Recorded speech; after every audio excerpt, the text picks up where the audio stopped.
Andrei Mincov is the founder and CEO of Trademark Factory, the only firm in the world that offers trademark registration services with a guaranteed result for a guaranteed budget. Andrei's career in intellectual property began when he fought a Russian radio station that stole his father's music. Since then, Andrei has written multiple books on intellectual property, one of which is an international bestseller, and he's helped thousands of entrepreneurs and companies protect their IP. He believes people who have created something should not have it stolen from them. Hardworking entrepreneurs shouldn't be taken advantage of. That's why he founded Trademark Factory. He's passionate about sharing his experiences with growth minded entrepreneurs who want to build amazing brands. When he's not helping secure trademarks, Andre enjoys living in Dubai with his wife and 3 kids. He's also dreamed up, designed, engineered, and made himself a one of a kind drum desk. Now he can type emails and do double bass paradiddles at the same time. And before we start the episode, a quick word from our sponsor, Deep Wealth and the Deep Wealth Mastery Program. Here's Sanjay, a graduate of Deep Wealth Mastery, and he says, the investment I made in the Deep Wealth Mastery Program, it's a rounding error compared to the value created today and the future value I'll receive. Or how about William, who says, and I love this, a company that's attractive to sell is also a great one to own. The Deep Wealth Mastery Program gives me the best of both worlds. Now, speaking of growth and adding value, check out what Leon says. He says that the Deep Wealth Mastery Program changed how and who we hire. We've now begun to hire talent today that we never would have hired if it weren't for the program. The talent we're hiring today is helping both increase our growth and profits and our future enterprise value. Man, I love that kind of feedback because it's that kind of feedback that's what gets me out of bed every day. Deep Wealth Mastery System, it's the only system based on a 9-figure deal. That was my deal. And as you know, I said no to a 7-figure offer, created a system that we now call Deep Wealth Mastery. And that's what helped myself and my business partners welcome from a different buyer, a different offer, a 9-figure deal. So if you're interested in growing your profits, preparing for a future liquidity event, whether that's 2 years away or 22 years away, and if you want to optimize your post-exit life, Deep Wealth Mastery is for you. Please email success@deepwealth.com. Again, that's success, SUCCESS, at deepwealth.com. We'll send you all the information about Deep Wealth Mastery, otherwise known as the Scale for Ultimate Sales System. That's where you want to be. You want to be with other successful business owners, entrepreneurs, and founders just like you who are looking to create market disruptions. Whether you're a startup, whether you've been in business for 3 or 4 decades, whether you're manufacturing, whether you're high tech, SaaS, low tech, whatever the case may be, come in and network with other business owners, with other businesses just like you, because they all want to lock in their financial freedom and enjoy both success and fulfillment. Again, that's a 90-day Deep Wealth Mastery Program. It has your name on it. All you need to do is take the next step. Please send an email to success@deepwealth.com. Deep Wealth Nation, welcome to another episode of the Deep Wealth Podcast. I got a question for you. It's a rhetorical question for you. Are you doing yourself the biggest disservice that you are sitting on a literal gold mine, but you don't know it, and the keys to the kingdom are just out for anyone to take? And you're saying, Jeffrey, what are you talking about? I'm talking about intellectual property. And you're probably saying, intellectual property? Yeah, I've heard that term. It sounds complicated. What is that? That's what we're talking about today with our very special guest. Andre, welcome to the Deep Wealth Podcast. An absolute pleasure to have you with us. And there's always a story behind the story. Andre, what is your story? What got you from where you were to where you are today?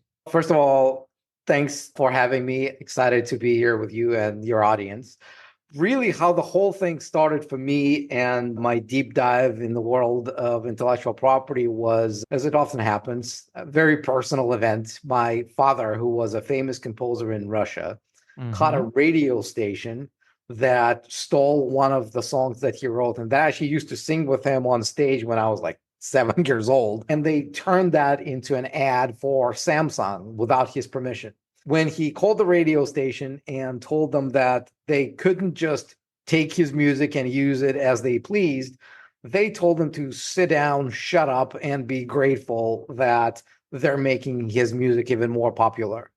And if you knew my dad, you'd know right away it was the very wrong thing to say to him. Didn't like that very much at all. And so he said, okay, great, I'll see you in court. He slams down the phone. And then he realizes that it's 1996. Russia has just transitioned. And in case you didn't hear it from my accent or my name. Russia is where I used to live back then, right? And there were really no attorneys experienced with disputes around that because it's just happened. And I was a law school student with really no idea what I wanted to do with my life. I didn't see myself as a lawyer. I didn't really have a passion for law. I just thought that I needed a profession that's going to put, money in my pocket when I grow up. So he came to me and said, "Hey, can you help take these assholes to court?" And I said, "As long as you realize that I know nothing about intellectual property and you're okay with me building this plane as I fly it," I said, "I'd love to do it because I've always admired my dad. I've always been in search of his approval and things like that." And so he said, "Sure, go ahead." So we sued the radio station. And long story short, I had to take this case all the way to the second highest court in the nation because of all the appeals and everything. And it was fun because, again, I didn't own a suit until 9 years into practice as a lawyer, right? I had my hair long like this and I show up in jeans in the court and it was fun. But fun aside, really what it taught me is a few things, but one of them is that I feel very strongly about helping people who create something without which we wouldn't have that. And I feel very strongly that they deserve to not be stolen from. And so my dad was my first and favorite client. By the time I left Russia at 7, there had not been a single federal TV station that I hadn't sued successfully protecting my dad's music. And I only had to do it once for each. And I joined the biggest international law firm again while still in Russia, helping such big names as Apple, Microsoft, DreamWorks, Google, like all the big names you can think of. I've probably done something for them while working there. And then in 2007, I had enough of Russia and I moved to Canada, got my Canadian lawyer license. I sent out my resumes all across Canada saying, "Here I am, welcome me. Here I come with all my years of experience, all my passion about intellectual property. I'm ready to join you and, continue my career in Canada." And got a grand total of 0 offers. And that was not fun because, look, I finished top of my class in half the courses and top 10 in the remaining ones. So it wasn't that I was a bad student. And this is when I discovered the wonderful world of entrepreneurship. If the mountain doesn't come to you, you go to the mountain. So I said, why not start a firm here? I was shocked that somehow one thing was missing from that business: the clients. You don't have a business with no clients. Doesn't matter how much you know. And so I started transitioning from seeing myself as a lawyer who knows all of this to an entrepreneur who finds ways to fill an unmet demand on the market. And what I saw is this idea on the intellectual property side that good firms that have lawyers that can actually deliver results, they charge by the hour. They basically fearmonger you with uncertainty. And as a small business owner, it's really hard to deal with them.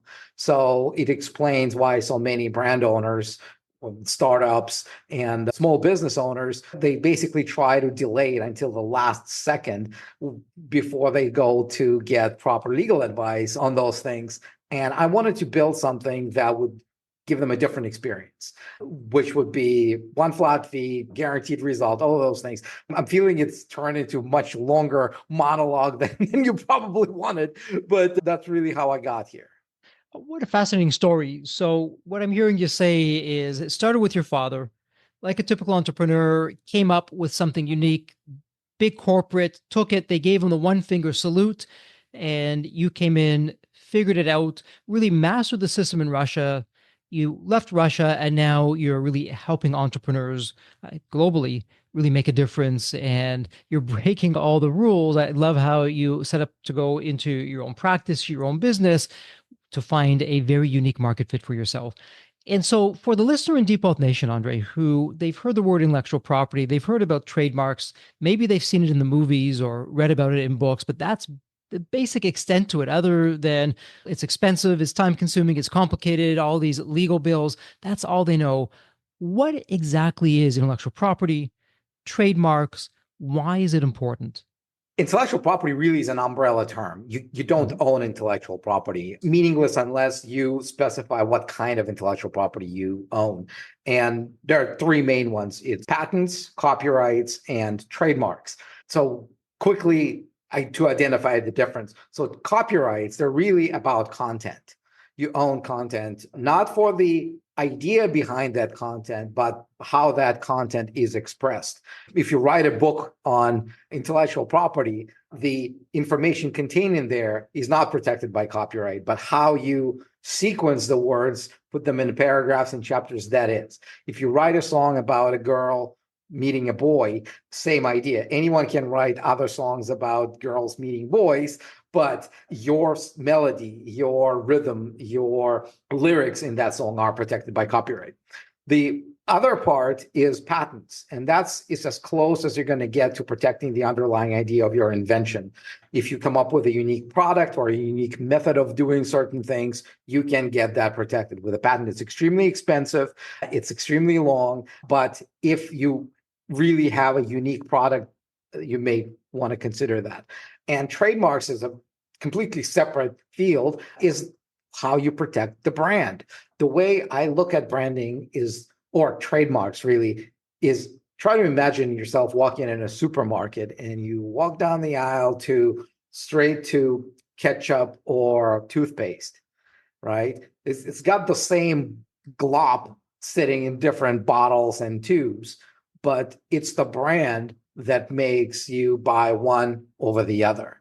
And that's what trademarks really are supposed to do, is to help the customers tell one product apart from the same product or similar product of someone else. And the trademark gives you the legal monopoly to stop others from copycatting you so that you can sell your Colgate. And if they want to sell their toothpaste, they can't call it that. Yeah, so interesting. So in that world, I mean, all different kinds of moving parts. And I take it, depending on what an entrepreneur does, what area they're in, maybe it's a patent, maybe it's some kind of a trademark. It really depends on what they're doing. So, generally speaking, and Andre, you'd be perfectly right to say, Jeffrey, it really depends on the situation, the industry, what the business is doing. But generally speaking, it's my favorite question in this kind of scenario. Is it a Pareto's Law situation, an 80-20 situation where most business owners, entrepreneurs, founders, they're making the same mistakes, the same 20% of the issues, they're making these mistakes. It's causing 80% of the potential problems. Are there any patterns or themes where we're just not getting it as entrepreneurs, founders, business owners? There's a lot of misconceptions out there around IP and trademarks in particular. And we're trying to create content that addresses that.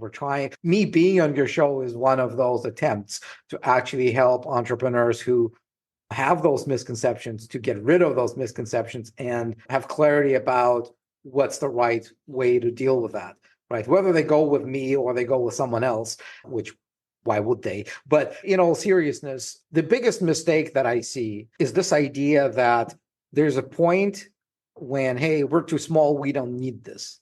Problem is, by the time you stop being so small, it's too late. Someone will have already trademarked your brand and you'll have to go back to the drawing board. Trademarks is a classic case of investing in your brand's future, because when you come up with the idea of your brand, the value of the brand is zero, nothing, right? It's just a thought. Nobody's seen the brand. Nobody bought any products or services under that brand. There's no value. There's potential value.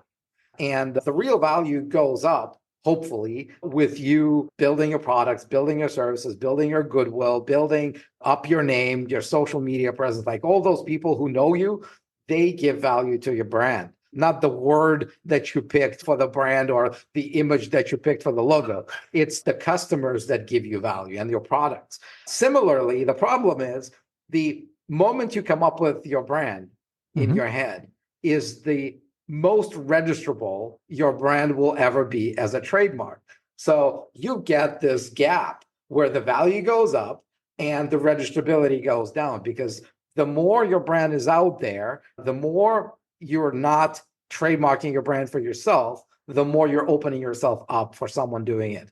And I'm not even saying that sometimes you come up with a name that's already taken, something that already cannot be owned by you. So every day you're spending promoting that brand, every dollar you're investing in getting your brand known is a day and a dollar you're investing in someone else's brand. So interesting. And let me ask you this, because with the internet now, really the world is our backyard. It's no longer, I'm just going to operate my business. It's going to be in this town. I can be global. So from that perspective, Andre, when I'm taking my brand out there, maybe I'm a SaaS company, perhaps I'm going to be out on the internet having some kind of online presence. When it comes to protecting my brand, what are some of the options? What should I be thinking about in terms of protecting my brand and what I should do as early as possible? And that is where the Pareto principle definitely comes into play. Okay. You're right. You don't have the resources to protect your brand everywhere the way that Apple's and Google's of the world do it. You have significantly lower budgets for that. And trademarks, like all intellectual property, is country specific. Right. If you have a brand in Canada, it doesn't mean that it's protected in US and vice versa. So you have to pick your battles. And the way I recommend dealing with this is very simple. It's kind of a 4-stage framework. You always start protection with your home country, wherever you are. And when I say your home country, I mean the business's home country, where the business is registered or founded or whatever. The second layer of protection is you look at countries where you're going to have a lot of revenue. Okay. From. Not today. Again, forget about today. Think about it 2-3 years from now. Where do you expect the money to come from? Where do you think you're going to have customers? So if you're a Canadian business with SaaS platform, it's probably reasonable to assume that a lot of business will come from the US, right? Maybe Europe, maybe Australia. So that's kind of the second layer. And to me, the magic number is if you think that you're going to be making at least 30 grand annually in revenue from a country, protect your brand there, okay? Because it pays off for the investment of getting the trademark. The third layer of protection is if you are targeting certain jurisdictions for expenses, like if you're running ads to a particular country or you're setting up a branch in that country, basically if you're spending more than 5K in that country, again, get your brand trademarked. And lastly, something a lot of people don't realize is that if you're making physical products, not SaaS, if you're making some stuff overseas, make sure you get your brand trademarked in the country of the factory, because exporting your own products that you paid for out of that country to where you want to sell them is considered trademark infringement in that country if someone trademarks your brand there. We actually had a situation with an owner of an e-bike company in US. So they came up with a name. They came up with a design. They did all of the hard work. They found a factory in China. They placed a massive order to have a crap ton of e-bikes made in China. And they paid for those orders. The China factory made the bikes. They put them in a container, that put the container on a ship. And just as the ship was about to leave the port, the captain of the ship gets the police with a piece of paper that says that the brand is owned by someone in China and that they are prohibiting the cargo to leave China because that constitutes trademark infringement. So the captain of the ship goes to the factory, says, "What's up?" And then the factory gets to the owner in US and says, "Whoops." And can you imagine how that feels like? Like you got all your money invested in those bikes and you can't even get them.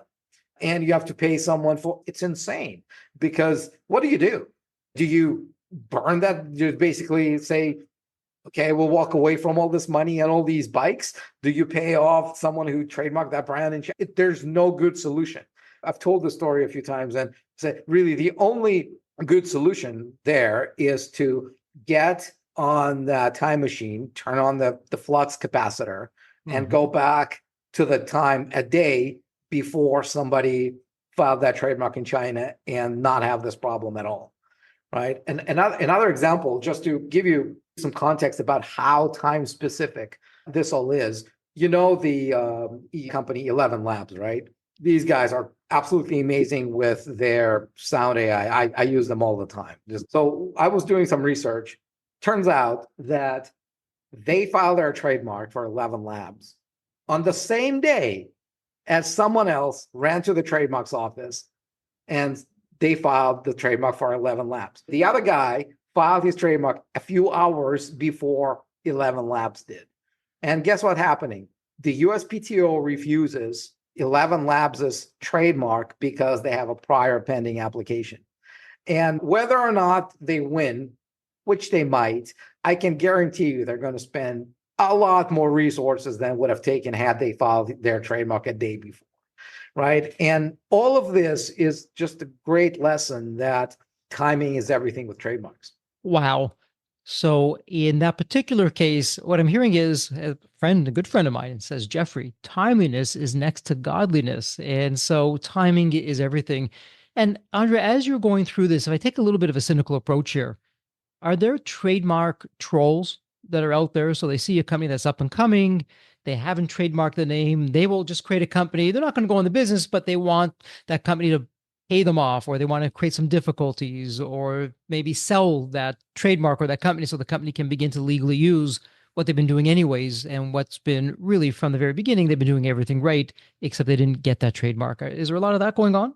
You better believe it. Of course, because it's a relatively small investment for a potentially massive payoff. And how far they're going to go to create that visibility of a legitimate company running that brand is questionable.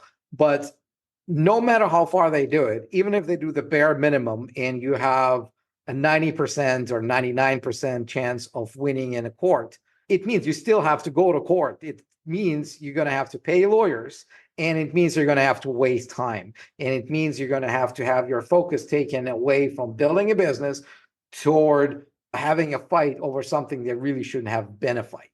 So here's a war story from Russia, actually, because that's probably the best example of the extreme that it can be taken. Before Starbucks got their trademark in Russia, another company, a Russian company, trademarked their brand there. And they actually set up a coffee shop under that brand. So everything looked sort of legitimate.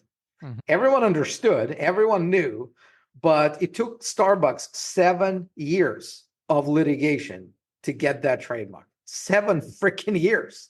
And I'm not even going to share with the audience how much Starbucks paid the law firm that I used to work for in legal fees to get that trademark after 7 years. But forget legal fees. Can you imagine how much revenue they did not make by not being able to sell coffee in Russia for 7 years? That's the bigger problem, right? And with trademarks, the way I see it is really there are 3 main benefits. And we kind of touched on all of them already. One is protecting yourself from someone else jumping in and taking your brand away from you. More of a defense situation when you know that if you have this piece of paper that says you're the owner of this brand, it takes the risk of someone attacking your brand, not to zero, but something very close to zero. The second big benefit is that it allows you to use your trademark as the offense, as a sword. If you see a competitor copycat on you, it's much easier to fight them with a trademark than without. Because if you don't have a trademark registered or even filed for, and you send a demand letter to someone who steals from you, what are they going to do? They're going to show your demand letter to their lawyer. And the lawyer is going to do a very quick check whether you filed your trademark or not. And if the lawyer says they haven't even filed a trademark, they haven't even done something that would have cost a few $1,000s, what are the odds that this company is going to take you to court and pay $150,000 to litigate over this? Almost zero. So if you want to be taken seriously when you try to enforce your brand, you have to do the steps that the laws provide you to own the ammunition for this fight, right? And the third big benefit of owning the trademark is really 100% in line with what you preach on this show, is that it turns a name or an image or a phrase that you call your brand and turns that into an asset that you can actually own. Without it, you don't even have, like I used to say, without a trademark, you don't own your brand. But really, you don't even have a brand, because a brand means nothing if you can't tell someone else that it's yours. If you can't tell them, hey, it's mine, stop this, how is it a brand? It's just a phrase or a name that you want people to think is your brand, but it's really not. So defense, offense, and ownership. These are the three main benefits of getting a brand trademarked. Is really probably one of the best ROIs you're going to get in business when you go out there, you do a little bit of paperwork with the government, and they give you something that in theory can be valued in millions or even billions of dollars. Like all those big names, their brands are in tens or hundreds of billions of dollars. Just the brand, not the assets, not the people, not their, just the brand alone. That boggles my mind, to be honest. Yeah, so interesting with what's going on there. Now, Andre, I know you really broke the rules of the game when you came on the scene because you did not do what traditional law firms and lawyers do. Because I know one of the complaints of entrepreneurs is, hey, yeah, I hear the importance of that. We just don't understand it, or it's just really expensive. I don't know if we can afford to do all of that. And yes, we'd like to, but we can't. Enter you. You've done some fairly amazing things, and you really, as I said earlier, broken all the rules in terms of what you're doing. So when you came around and you created the Trademark Factory, you had a vision. Share for Deep Wealth Nation why you're different, how you're different, and why you're really from an entrepreneur to an entrepreneur of why you over the more traditional, call it legal route or law firm route of what most entrepreneurs quite openly are scared of. Sure. So look, before Trademark Factory was born, there's really three ways to deal with trademarks, other than pretending that trademarking doesn't exist, obviously. So the first option was doing it yourself. And in some countries, you can do that. In some countries, you cannot. And for example, in the US, you can only file US trademark if you are a resident of US, or if you're a Canadian company, you want to trademark your brand in the US, you have to use a US attorney. You can't do it directly, right? But this is one way to do it. And trademarks are deceptively simple, right? All you do is you go fill out a form. It takes 40 minutes to put something together, you file it, and you think you're good to go. The problem is the process takes about 1.5 years in the US, about 4 years in Canada now. And more likely than not, actually 81% of trademark applications filed by people themselves get what's called an office action, which is a rejection letter where the trademarks office says there's something wrong with your trademark application. And most people who are not trained don't know how to respond to them. And like I said, and usually the problem is if you file your trademark incorrectly, it's often impossible to even fix it. And you only find out about it many money down the road. So you get this false sense of security only to find out 9 months or a year into the process that, whoops, we have to go back and do it all again. And honestly, if you're a business owner trying to build something that's going to matter, you got more important things to do than try to figure out how to file a trademark application. You're not really saving that much money, or obviously not time, when you try to do it yourself. The other option were these websites that allow you, their advertising goes something like this: trademark your brand in 15 minutes for $69. And what these guys do is they make it easier to file your trademark. So with the USPTO form, if it takes you like 45 minutes to do it yourself, with these guys, you fill out a form and takes 5 minutes. You pay them some money and they mindlessly take your information, they file it with the trademarks office, and result is usually the same as when you file it on your own. And the third option was the law firms, who have people who actually understand how to get it done right. And the problem there is that their model is, let's file a trademark application. Let's come up with some enticing offer to get people in the door. And then when we get the office action, that's when we start to make real money. And with the statistics as they are, with those office actions being 68% of all applications, not just the self-file one, that includes the trademarks filed by the biggest names out there, right? It's a viable model from the law firm's perspective.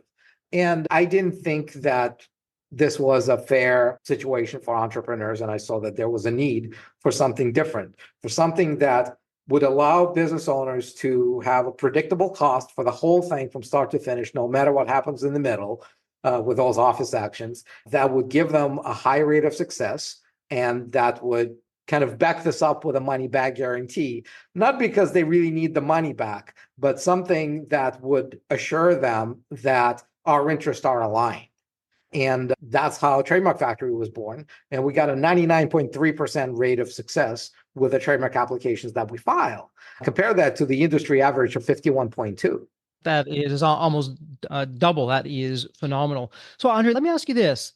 I come to you, I have this idea. It's unique, it's novel, all those other things. It meets the criteria. You can check the boxes. Yeah. Roughly, how long is it going to take? And Andrei, I know you're going to say, Jeffrey, it really depends what country we're in, what we're doing. But let's imagine perhaps I have a European country. I'm based in Europe, operating now in the US. Come to you. How long would that take? And ballpark, back of the envelope cost, what are we looking at going through you versus the more traditional route? Okay. So how long? US is roughly a year and a half now. They're starting to tighten this up again. The timelines became crazy during COVID. Canada is still using COVID as their excuse for why their timelines are so ridiculously long. Canada used to be 4 years, now is getting slightly under 4, which is still insane. Europe is slightly under a year. That's kind of in terms of the timeline. In terms of the fees, there's always two components to that. One is what you pay to the government, and those are the fees that you pay to the government. And those depend on how many products and services you're going to put in your trademark application, kind of called classes. And which, by the way, one of the common misconceptions, since you asked before, people say, well, how can you own dictionary words? If it's a dictionary word, you can't own it. I always say, how about Apple? Can you find a more dictionary word than Apple? And the reason Apple can own a trademark on the word Apple is because they're not in the business of selling apples. And so the way this is accomplished is that when you file your trademark, you have to tell the government for which products and services you want this brand. And if they say you're trying to trademark the word Apple when you're selling apples, that's not what trademarks are for, right? So they're going to say no. The government fees are scaled based on how many of those classes of products and services you're going for. Plus, there's a service fee. So if you're thinking of Trademark Factory, we got several packages. The one that most people go with is basically the unlimited trademark search in the beginning. When I say unlimited, it means that if your first choice is problematic, you can have an unlimited kicks at the can until you pick a brand that you love and that we tell you is trademarkable. So we're not going to just say, hey, your first brand is bad, come back with more money. We're going to say, send us an alternative, send us an alternative. And we're going to guide you so that, and look, nobody wants to be told that their first choice trademark is ownable, but it's much better to hear this sooner rather than later, because your brand is not going to get more trademarkable with time. If anything, it's going to get less trademarkable with time. Then it comes with a licensed attorney or trademark agent, drafting your application, file your trademark application, doing all the things from start to finish. And we have an add-on, which we call an office action insurance with a money-back guarantee. So all of that together, from search to filing to responding to unlimited number of office actions, to filing your evidence of use, to mailing you your trademark registration certificate in a custom frame, all of that is going to cost you $2,500 US plus the government fees. So it's not pocket change, but it's more than reasonable if you believe that what you're building is going to be there a couple of years from now. And actually, if you believe that the brand is going to have some value. Yeah, there's a lot going on there. And let me ask you this. So you walked us through the process, some timing, some potential cost. So it sounds, compared to what other law firms are doing, you just taken a different approach. You have a different business model. It's more for the entrepreneur. Andrei, once this is done, and one of the big differentiators that you put out there, hey, you can do it on your own, but you're likely going to make mistakes. You're not going to find out right away, and you can lose a lot of time, opportunity costs in terms of doing that. Once everything's done, it's registered. You've got it all in the books, as they say. Are we done? Or is there maintenance and follow-up? What do you want us to know? So once it's registered, it's good for 10 years. And then you can renew it every 10 years after that. So Coca-Cola is one of my favorite examples. Filed their trademark in 1892, and they're still renewing that same trademark, which, by the way, in 1892, they were selling 9 drinks a day. I call it the lemonade stand with a dream, right? Somebody had this idea that this can be a lemonade stand with a dream today, Yes. but if we are successful in building what we're trying to build, the brand will be our most valuable asset. And Mhm. here we are today, more than 100 years later, right?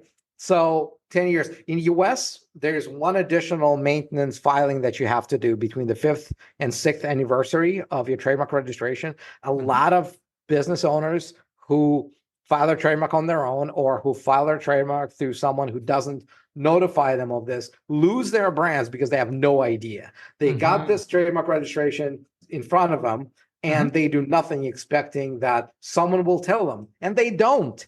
And so if you don't file a document with the USPTO between the 5th and 6th anniversary of your trademark registration saying, hey, we're still around, we're still selling our products and services under this brand, Mhm. they're going to assume that you're no longer interested in maintaining the monopoly over that brand and they're just going to kill your trademark.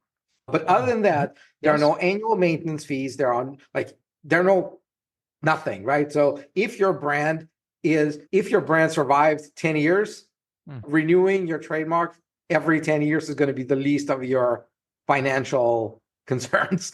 So that's that. And the other thing that we also promote is this thing called trademark monitoring, which is us when someone else tries to file a trademark similar to yours. Usually, if it's identical, the trademarks office is going to catch it and they're going to deny anyone who tries to file a trademark after you. But if it's not identical, if it's similar, sometimes the trademarks office may slip this through. Mhm. And as the business owner, you want to make sure that you maintain as strong a monopoly over your brand as humanly possible. So if you see someone trying to file a trademark similar to yours, maybe it's a translation into some other language of your brand. Maybe it's a misspelling. Maybe it's some sort of something similar, right? And you see that the trademarks office approves it, you still have a chance to fight this through a process called opposition proceedings. But the only way for you to find out about it is when you know that someone filed a trademark similar to yours. So all big companies, they have this monitoring turned on 24/7 for all of their brands. And it's the small businesses and mid-sized businesses that often don't do this, and they find out the hard way when they realize that someone else owns a similar trademark, the same space, and now they're both trademark owners. And what they thought was their domain, right? Mhm. Maybe you thought you're going to be expanding your products and services to something else is already taken by someone else, right? So this is another thing we recommend signing up for. It doesn't cost a lot of money. We have two layers for that. One is, I think, $27. The other one is $47 a month. So it's not really that much money, but it gives you the peace of mind of knowing that if there's someone out there trying to do something stupid, you can catch them in time. So it's not going to break the bank. It's really, in many ways, insurance. This is all you do. This is your specialty. And you free us up so we can focus on what we do best. And that's going out there, creating market disruptions, more profits, happy customers, all those other things. But at the same time, we're really protecting what makes us our brand, what makes us unique out in the marketplace. And so, Andre, before we go into wrap up mode, let me ask you this, because out of every episode, wherever possible, we love for the listener in Deep Wealth Nation to really do one thing before they jump into that next call, meeting, activity. So, if a business owner, having heard us talk, if they could do one thing, maybe you mentioned it, maybe you didn't mention it, but if they can do one thing that would really move the dial in your area of expertise, is there a low hanging fruit, something that doesn't take all that long? They can do it, it'll make a difference to really protect them, the business, the brand. What would that one action be? Sure. I want to walk you through a very simple framework that will create clarity for you whether or not you need to do this. You ask yourself two questions. The first question you ask yourself is, if everything goes as well with my business as I hope it, will I be still selling these or similar products and services under this brand 2 or 3 years from now? The answer is no, and it's fine because sometimes we create really short-lived products. Then you'll know you probably don't need a trademark because, again, trademarks take time. You don't need a piece of paper saying that you own a brand to something you no longer need, Hmm. right? So if someone's telling you need a trademark, you need a trademark, but you know you're not going to use this brand 2 or 3 years from now, or if you're planning to exit and you know that the company that buys you up is not going to retain the brand if the brand is of no value to them, then again, there's no point in protecting it. But if your answer is yes, if everything goes as well as I hope it will, and we're still going to be around 2-3 years from now with the same brand, then you ask yourself a question: will this brand do something for us? Will it give us any benefits? Will it make it easier for us to find leads? Will it make it cheaper for us to acquire clients because of higher conversion rates? Will it make it easier for us to advertise because the CPL is going to be lower? Will it make it easier for us to attract better talent who are going to work for us? Because guess what? It makes it a lot easier for Google to attract developers than a software startup that nobody's ever heard of because of the brand. If you think that the brand is not going to give you any of those benefits, then you probably should go back to the drawing board right now and come up with a brand that will. Because even if in the best case scenario, you're planning to build a brand for years and you don't expect it to give anything back to you, then why did you choose that brand? And if your answer is, duh, the brand is going to do something for us if our business picks up, then you have a very clear answer staring in your face. This is a brand that has a huge potential future value, and you got to protect it today. So run this simple exercise in your head. And if this is something that your answer is, I'd rather own it than regret that I don't, then you're more than welcome to go to our website, trademarkfactory.com, and get yourself on a free call with one of our strategy advisors. And the reason they're called strategy advisors is not some marketing gimmick to facelift a sales call. What their job really is to help you figure out how to prioritize your budget.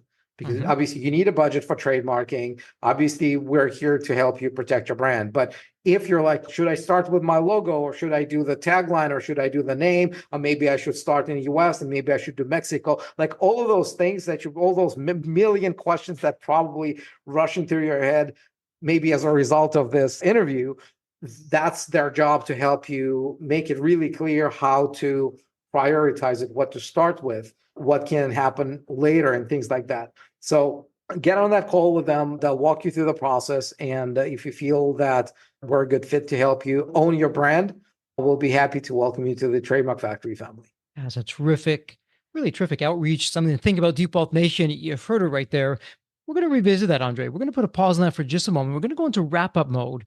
And it's a tradition here on the Default podcast where we ask every guest the same question. And it's interesting, Andrei, because I'm going to share my favorite question with you. And you actually referenced it a little bit earlier when we were talking. So serendipity, the universe winking, who knows? But it's a fun question. Let me set this up for you. When you think of the movie Back to the Future, you have that magical DeLorean car that will take you to any point in time. So, Andrei, it's tomorrow morning. This is the fun part. You look outside your window. Not only is that DeLorean car there, it's curbside, the door's open, it's waiting for you to hop on in, what you do. You're now going to go to any point in time. Andrei, as a young child, a teenager, whatever point in time that would be, what would you tell your younger self in terms of life lessons or life wisdom? Or, hey, Andrei, do this, but don't do that. What would that sound like? If I had one chance of using the DeLorean to go back, I'd go back to 1987 to just watch a live concert by Wasp. My favorite band, which I missed during that era, was still in Soviet Union. But jokes aside, to take it to the more serious realm, I think that all the mistakes that I've made in the business, and I've made so many of them, I wish I hadn't on the one hand, but on the other hand, that's what makes a good story. That's what makes a good journey, right? So, I mean, would I have preferred to take the business foundations more seriously back when I was starting? Absolutely, right? Back in the day when I started this company, I thought that all you need is just a great idea and everything else will happen by itself, and that you can outsmart the big law firms that have spent, years trying to build their models and other, yeah, you have this audacity. And then after years and years of trying to do certain things the way nobody else does, you ask yourself, maybe there's a reason nobody else does those things. And you get rid of uniqueness for the sake of uniqueness, and you keep some of the things that are worth keeping unique, and you switch to doing some other things the way that everyone else does. But it takes experiment, right? I am very grateful for the journey that I've had. I think we're on a very good trajectory with this company. As I said, we've been in business for more than 10 years and we had our ups and downs. And I think that obviously, look, I'd be lying to you if I said that I wouldn't want us to become a billion-dollar company in our first year, right? And I'd say, you know what, screw the mistakes. If the option is go through all those mistakes or become a billion-dollar company in our first year, I'll take being a billion-dollar company in the first year of any day of the week. But failing that, I'm really grateful for all the lessons that I learned. And I'm really grateful to the 4,000 clients that we were able to serve during this time and get our 99.3% rate of success. I don't know if that answers your question, but that's the best rant I could come up with. You know what's really amazing with that is what I'm hearing you saying. You can say, Jeffrey, you're on base or off base. It's really enjoy the journey. What's a mistake or seems to be a mistake back in the day, hey, that makes a great story. That's a learning point that makes you better off in the future. And actually, Andrei, you're in really good company because that is the most popular theme from the guests on the Deep Wealth podcast. Like you're saying, just enjoy the journey. I don't know if I would change anything because I love where I am. I love who I am. I love the life that I built for myself. And if I change that, I may not be here. So that's really words for the wise of what's out there. And Andre, before we wrap up, somebody has a question they want to speak about. Hey, how can I use your services? How can we protect our brand and our future income, our reputation, all those good things? Where would be the best place online for someone to have that conversation? Trademarkfactory.com. We are as we're recording this, we're about to launch a brand new version of the website. It's going live in, I think, a week or two. So, but trademarkfactory.com, request your free call with a strategy advisor, start from there. And if you just want to learn more about trademarks, we have a YouTube channel, search for Trademark Factory. I've posted over 1,000 videos there. So if you have a question about trademarks, I've probably answered it more than once. So kind of two routes: free education on YouTube, or if you're actually serious about getting the process started on getting your brand trademarked so that you end up owning your brand, go to trademarkfactory.com and get on that call with a strategy advisor. Terrific advice. And again, Deep Wealth Nation, it's all in the show notes. It's a point and click. It does not get any easier. Andrei, congratulations. It's official. It's a wrap. And as we love to say here at Deep Wealth, may you continue to thrive and prosper while you remain healthy and safe. Thank you so much. Thanks for having me. So there you have it, Deep Wealth Nation. What did you think? So with all that said, and as we wrap it up, I have another question for you. Actually, it's more of a personal favor. Did you find this episode helpful? Have you found other episodes of the Deep Wealth Podcast empowering and a game changer for your journey? And if you said yes, and I really hope you did, I have a small but really meaningful way that you can actually help us out and keep these episodes coming to you. Are you ready for it? The dramatic pause. I'll just wait a moment. Drum roll, please. Subscribe. Please subscribe to the Deep Wealth Podcast on your favorite podcast channel. When you subscribe to the Deep Wealth Podcast, you're saving yourself time. Every episode automatically comes to you. And I want you to know that we meticulously craft every one of our episodes to have impactful strategies, stories, expert insights that are designed to help you grow your profits, increase the value of your business, and yes, even optimize your post-exit life and your life right now, whatever you want that to look like. And every time you subscribe and a fellow entrepreneur subscribe, it's a testament to how together, yes, we are changing the social fabric of society. One business owner at a time, one liquidity event at a time. So don't let the momentum stop here. Subscribe now on your favorite podcast channel. You'll never miss an episode. You'll be the first to hear from the top industry leaders, the innovators, the disruptors that are really changing and shaping the business world. And maybe you're commuting, maybe you're at the gym, maybe you're taking a well-deserved break that we spoke all about on this episode. The Deep Wealth Podcast, it's your reliable source for the next big idea that could literally revolutionize your business. So once again, please hit that subscribe button, stay connected, inspired, and ahead of the curve. And again, your next big breakthrough moment, it might just be one episode away. Maybe it was even this episode. So all that said, thank you so much for listening. And remember, your wealth isn't just about the money in the bank. It's about the depth of your journey and the impact that you're creating. So let's continue this journey together. And from the bottom of my heart, thank you so much for listening to this episode. And as we love to say here at Deep Wealth, may you continue to thrive and prosper while you remain healthy and safe. Thank you so much. God bless.